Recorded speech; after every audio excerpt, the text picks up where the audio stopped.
Good evening. I'm Herman Hansen, and something like this was bound to happen sooner or later. Aronda Lehrer is taking the night off. I will be filling in, or at least attempting to. Them is some mighty big socks to fill. The United States launched airstrikes in Syria on Thursday, targeting facilities near the Iraqi border used by Iranian-backed militia groups. The Pentagon said the strikes were a retaliation for a rocket attack in Iraq earlier this month that killed one civilian contractor and wounded a U.S. service member and other coalition troops. The airstrike was the first military action undertaken by the Biden administration, which in its first weeks has emphasized its intent to put more focus on the challenges posed by China, even as Mideast threats persist. Biden's decision to attack in Syria did not appear to signal an intention to widen U.S. military involvement in the region, but rather to demonstrate a will to defend U.S. troops in Iraq. I'm confident in the target that we went after. We know what we hit, Defense Secretary Lloyd Austin told reporters flying with him from California to Washington. Speaking shortly after the airstrikes, he added, "We're confident that the target was being used by the same Shia militants that conducted the strikes," referring to a February 15 rocket attack in northern Iraq that killed one civilian contractor and wounded a U.S. service member and other coalition personnel. Austin said he recommended the action to Biden. "We said a number of times that we will respond on our timeline," Austin said. "We wanted to be sure of the connectivity, and we wanted to be sure that we had the right targets." Earlier, Pentagon spokesman John Kirby said the U.S. action was a proportionate military response taken together with diplomatic measures, including consultation with coalition partners. "The operation sends an unambiguous message. President Biden will act to protect American and coalition personnel," Kirby said. "At the same time, we have acted in a deliberate manner that aims to de-escalate the overall situation in eastern Syria and Iraq." Kirby said the U.S. airstrikes destroyed multiple facilities at a border control point used by a number of Iranian-backed militant groups, including Kataib Hezbollah and Kataib Saeed al-Shuhada. The U.S. has blamed Kataib Hezbollah for numerous attacks targeting U.S. personnel and interests in Iraq in the past. Further details were not immediately available. Mary Ellen O'Connell, a professor at Notre Dame Law School, criticized the U.S. attack as a violation of international law. "The United Nations Charter makes absolutely clear that the use of military force on the territory of a foreign sovereign state is lawful only in response to an armed attack on the defending state for which the target state is responsible," she said. None of those elements is met in the Syria strike.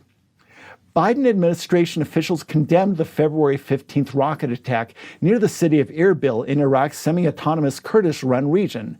But as recently as this week, officials indicated they had not determined for certain who carried it out. Officials have noted that in the past, Iranian-backed Shiite militia groups have been responsible for numerous rocket attacks that targeted U.S. personnel or facilities in Iraq. Kirby had said Tuesday that Iraq is in charge of investigating the February 15 attack. "Right now, we're not able to give you a certain attribution as to who was behind these attacks, what groups, and I'm not going to get into the tactical details of every bit of weaponry used here," Kirby said. "Let's let the investigations complete and conclude, and then when we have more to say, we will." A little-known Shiite militant group calling itself Saraya Awliya al-Am, Arabic for Guardians of Blood Brigade, claimed responsibility for the February 15 attack. A week later, a rocket attack in Baghdad's Green Zone appeared to target the U.S. Embassy compound, but no one was hurt. Iran this week said it has no links to the Guardians of Blood Brigade. The frequency of attacks by Shiite militia groups against U.S. targets in Iraq diminished late last year ahead of President Joe Biden's inauguration, though now Iran is pressing America to return to Tehran's 2015 nuclear deal. The U.S., under the previous Trump administration, blamed Iran-backed groups for carrying out the attacks. Tensions soared after a Washington-directed drone strike that killed top Iranian General Qassem Soleimani and powerful Iraqi militia leader Abu Mahdi al-Mohandes late last year. Trump had said the death of a U.S. contractor would be a red line and provoke U.S. escalation in Iraq. The December 2019 killing of a U.S. civilian contractor in a rocket attack in Kirkuk sparked a tit-for-tat fight on Iraqi soil that brought the country to the brink of a proxy war. U.S. forces have been significantly reduced in Iraq to 2,500 personnel and no longer partake in combat missions with Iraqi forces in ongoing operations against the Islamic State group. The Democratic-led House passed a bill Thursday that would enshrine LGBTQ protections in the nation's labor and civil rights laws, a top priority of President Joe Biden, though the legislation faces an uphill battle in the Senate. The bill passed by a vote of 224 to 206, with 3 Republicans joining Democrats in voting yes. The Equality Act amends existing civil rights law to explicitly include sexual orientation and gender identification as protected characteristics. The protections would extend to employment, housing, loan applications, education, public accommodations, and other areas. Supporters say the law before the House on Thursday is long overdue and would ensure that every person is treated equally under the law. The LGBT community has waited long enough, said Representative David Cicilline, Democrat of Rhode Island, who is gay and the bill's lead sponsor. The time has come to extend the blessings of liberty and equality to all Americans, regardless of who they are and who they love. Republicans broadly opposed the legislation. They echoed concerns from religious groups and social conservatives who worry the bill would force people to take actions that contradict their religious beliefs. They warned that faith-based adoption agencies seeking to place children with a married mother and father could be forced to close, or that private schools would have to hire staff whose conduct violates tenets of the school's faith. This is unprecedented. It's dangerous. It's an attack on our first freedom, the first freedom listed in the Bill of Rights, religious liberty, said Representative Mike Johnson, Republican of Louisiana. The House passed the Equality Act in the last Congress with unanimous Democratic support and the backing of 8 Republicans. But Donald Trump's White House opposed the measure, and it was not considered in the Senate, where 60 votes will be needed to overcome procedural hurdles. Democrats are trying to revive it now that they have control of Congress and the White House, but passage still appears unlikely in the evenly divided Senate. This time, Republican Representatives Brian Fitzpatrick of Pennsylvania and John Katko and Tom Reed of New York sided with Democrats in voting for the bill. The Supreme Court provided the LGBTQ community with a resounding victory last year in a 6-3 ruling that said the Civil Rights Act of 1964 applied to LGBTQ workers when it comes to barring discrimination on the basis of sex. Civil rights groups have encouraged Congress to follow up that decision and ensure that anti-bias protections addressing such areas as housing, public accommodations, and public services are applied in all 50 states. Biden made clear his support for the Equality Act in the lead-up to last year's election, saying it would be one of his first priorities. Democratic Representative Mary Gay Scanlon, Democrat of Pennsylvania, said the Equality Act is needed to end the patchwork of state laws around gay rights and create uniform nationwide protection. It's been personal since my baby sister came out to me almost 40 years ago, Scanlon said. For many people all across this country and across this House, that is when the fight hits home. Leaders at the U.S. Conference of Catholic Bishops wrote lawmakers this week to say they had grave concerns about the bill. Among the concerns they raised is that the bill would expand the government's definition of public places, forcing church halls and equivalent facilities to host functions that violate their beliefs, which could lead to closing their doors to the broader community. Republicans cited an array of consequences they said could occur if the bill passed into law, from eliminating the existing ban on the use of government funds for abortion to allowing transgender people into women's shelters and transgender youth into girls' sports. Democrats likened the effort to past civil rights battles in the nation's history. Cicilline challenged Republicans. "I hope you will bear in mind how your vote will be remembered years from now. Some of the nation's largest corporations are part of a coalition in support of the legislation, including Apple Inc., AT&T, Chevron, and 3M Co., just to name a few of the hundreds of companies that have endorsed it. after the vote advocacy groups weighed in, with the Human Rights Campaign describing the vote as bringing us closer to ensuring that every person is treated equally under the law. Meanwhile, the Conservative Alliance Defending Freedom called on the Senate to reject this dangerous bill for the good of all Americans. The number of monarch butterflies that showed up at their winter resting grounds in central Mexico decreased by about 26% this year, and 4 times as many trees were lost to illegal logging, drought, and other causes, making 2020 a bad year for the butterflies. The Government Commission for Natural Protected Areas said the butterflies' population covered only 2.1 hectares in 2020, compared to the 2.8 hectares the previous year, and about 1/3 of the 6.05 hectares detected in 2018. Because the monarchs cluster so densely in pine and fir trees, it is easier to count them by area rather than by individuals.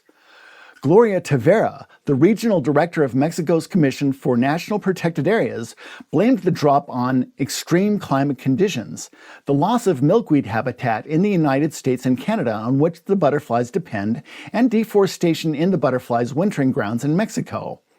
Illegal logging in the monarch's wintering grounds rose to almost 13.4 hectares, a huge increase from the 0.43 hectare lost to logging last year. Jorge Ricards of the WWF Environmental Group acknowledged that the lost trees were a blow, but said the logging is very localized in 3 or 4 of the mountain communities that make up the Butterfly Reserve. In addition, windstorms, drought, and the felling of trees that had fallen victim to pine beetles or disease caused the loss of another 6.9 hectares in the reserve, bringing the forest loss in 2020 to 20.65 hectares.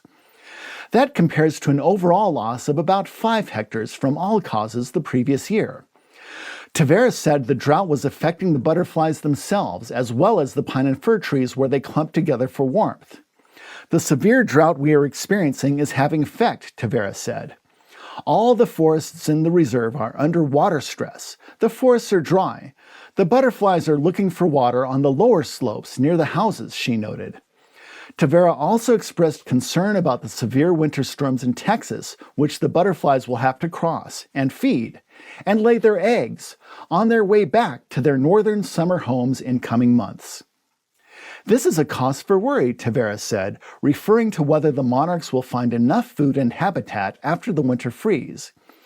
It was also a bad year for the mountain farming communities that depend for part of their income on tourists who visit the reserves. Because of the coronavirus pandemic, visits fell from around 490,000 last year to just 80,000 in the 2020-2021 season.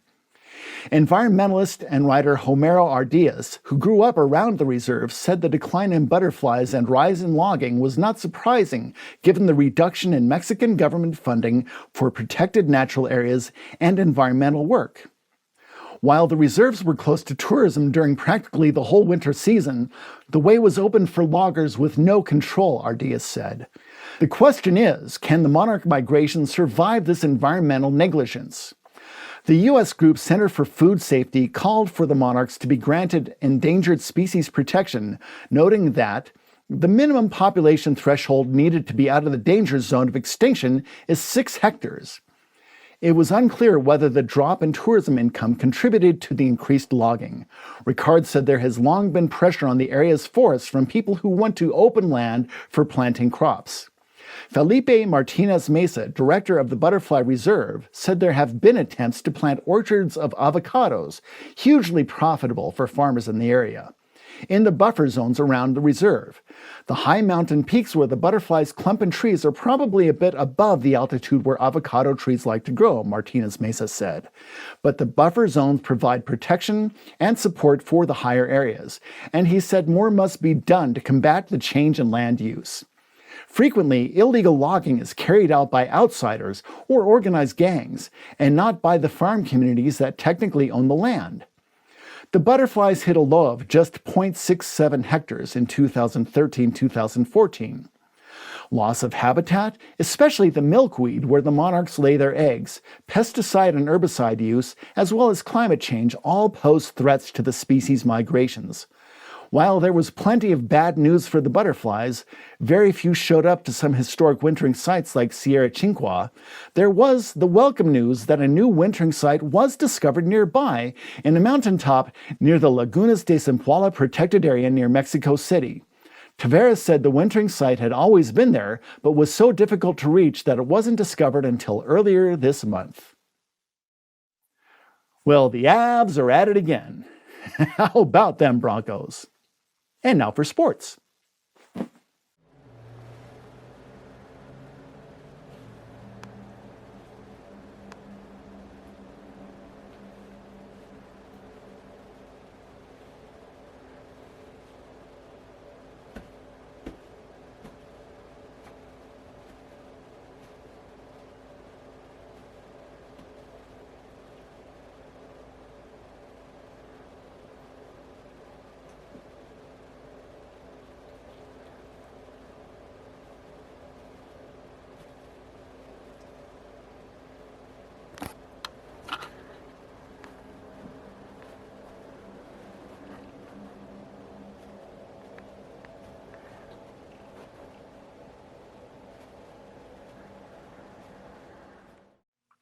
Days after marking a solemn milestone in the pandemic, President Joe Biden is celebrating the pace of his efforts to end it.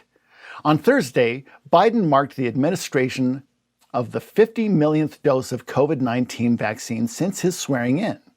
The moment came days after the nation reached the devastating milestone of 500,000 coronavirus deaths, and ahead of a meeting with the nation's governors on plans to speed the distribution even further.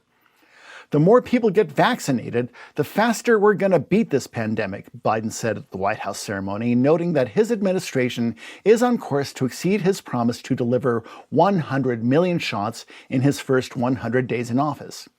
We're halfway there, 50 million shots in 37 days, Biden said. That's weeks ahead of schedule.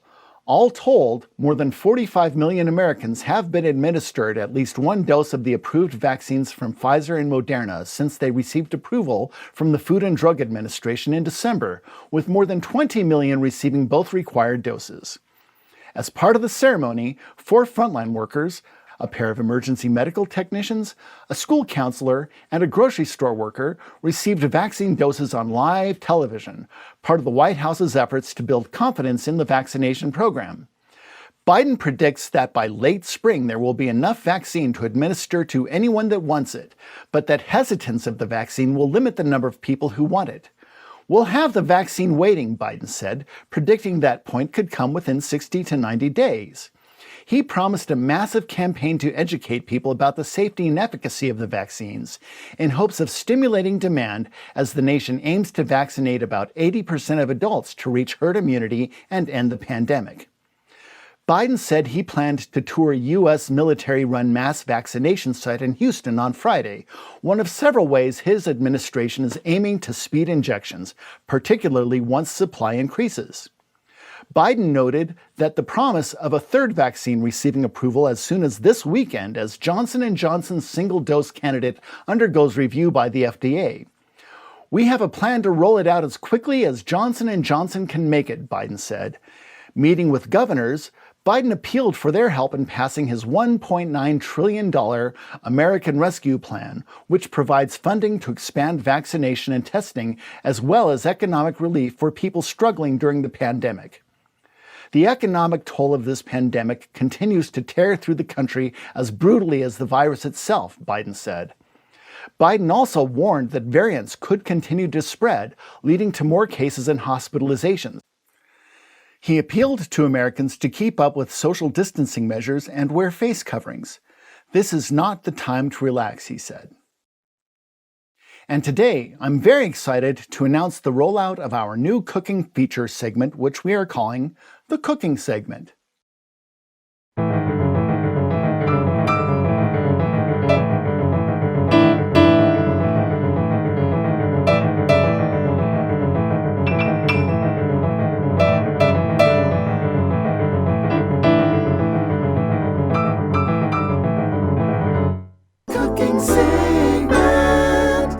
Today, our very special culinary celebrity from nowhere in particular is the highly acclaimed Chef Goop, Please welcome Chef Goop.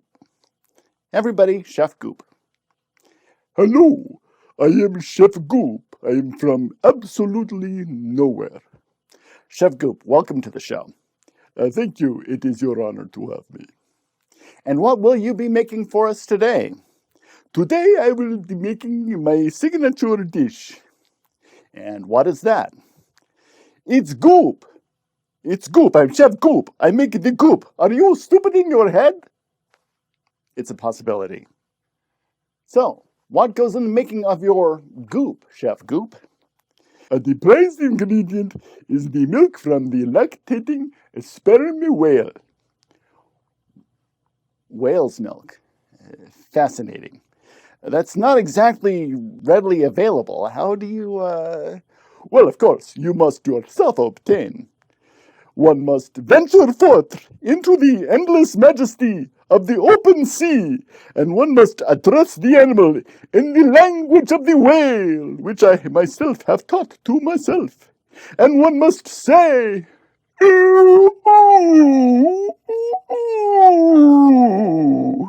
which this mean, hello, Mrs. Whale, who is currently lactating. May I please have the honor to be the squeezing of thy ginormous whale boob? And then if you should be the purest of heart, she, the reply of, ooh, which the meaning, yes, owest thou of purest culinary intent, thou mayest suckle upon my ginormous whale boob.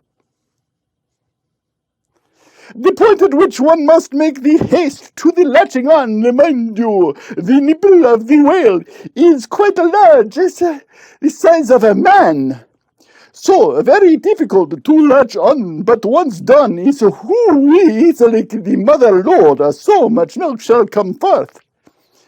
I see, and what is the flavor profile of whale's milk?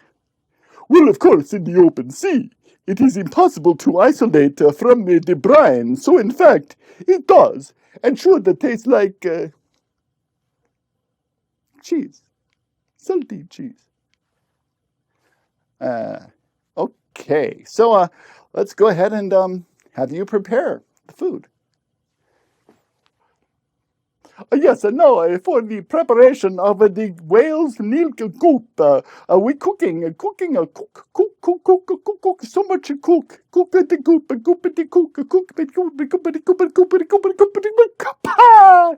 it is prepare. And now, Mr. Hanson, you may come back and you may taste. Oh my God, that's the most disgusting thing I have ever tasted in my entire life. It's like if you made a milkshake out of rancid milk and then poured salt in it and then put it in a blender with rotten fish and drank it and then you threw up. It's like that's what your mouth would taste like. Yes, that is the general profile. It's an acquired taste. No. Just get out of here. Get the hell off my show. You see that door? I want you to walk out that door and leave and never, ever come back. You're a monster.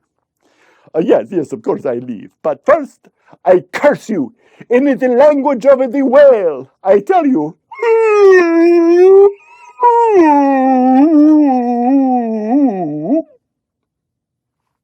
And what does that mean? It mean, please the Mrs. Lactating Whale, may I please to squeezing thy ginormous whale poop. It's all I know. Get out. Yes, of course. I'm so sorry, ladies and gentlemen. That will never, ever happen again. And now let's get back to the news. Good evening. I'm Herman Hansen, and nothing bad will ever happen again. You know what's weird is I actually kind of find myself sort of craving this stuff. Hasbro created confusion Thursday when it announced that it would drop the Mr. from the brand's name in order to be more inclusive and so all could feel welcome in the Potato Head world. It also said it would sell a new playset this fall without the Mr. and Mrs. designations that will let kids create their own type of potato families, including 2 moms or 2 dads. But in a tweet later that afternoon, Hasbro clarified that the Mr. and Mrs. Potato Head characters will still live on and be sold in stores, but under the Potato Head brand. In a picture posted on Twitter, the Mr. and Mrs. names are less prominently displayed at the bottom of the box instead of the top. While it was announced today that the Potato Head brand name and logo are dropping the Mr., I am proud to confirm that Mr. and Mrs. Potato Head aren't going anywhere and will remain Mr. and Mrs. Potato Head, the company tweeted. This is hard news. The tweet came after news of the brand name change exploded on Twitter, with people asking if Barbie will change her name next. I think Hasbro needs to drop the bro and just be Has, another person tweeted. Hasbro appears to want to have it both ways, expand the brand while not killing off its most iconic characters, which appeared in the Toy Story films. They are looking to broaden the franchise, said Robert Pasikoff, founder of marketing consultancy brand Keys. You take the focus of what is essentially one character and now allow it to be a platform for many characters. Kimberly Boyd, a senior vice president at Hasbro, said the intention of the brand name change was to be more inclusive and have the characters still live within the Potato Head universe. It created a lot of excitement, she said about the reaction. GLAAD, an LGBTQ advocacy group, applauded the more inclusive potato playset. Hasbro is helping kids to simply see toys as toys, which encourages them to be their authentic selves outside of the pressures of traditional gender norms, said Rich Ferraro, GLAAD's chief communications officer, in a statement. Many toy makers have been updating their classic brands in recent years, hoping to relate to today's kids and reflect more modern families. It's a potato, said Ollie Merzowitsky, editor-in-chief at a toy review site, The Toy Insider, about the new playset. But kids like to see themselves in the toys they are playing with. Barbie, for example, has tried to shed its blonde image and now comes in multiple skin tones and body shapes. The Thomas the Tank Engine toy line added more girl characters, and American Girl is now selling a boy doll. Mr. Potato Head first hit the toy scene in 1952, when it didn't even come with a plastic potato. Kids had to supply their own vegetable to poke eyes, a nose, or a mustache into. I had that one when I was a kid. Anyway, Hasbro, which also makes Monopoly and My Little Pony, bought the brand and eventually added the plastic spud. And that's all we have time for today. For Puppet News, I'm Hector Herman. Good night.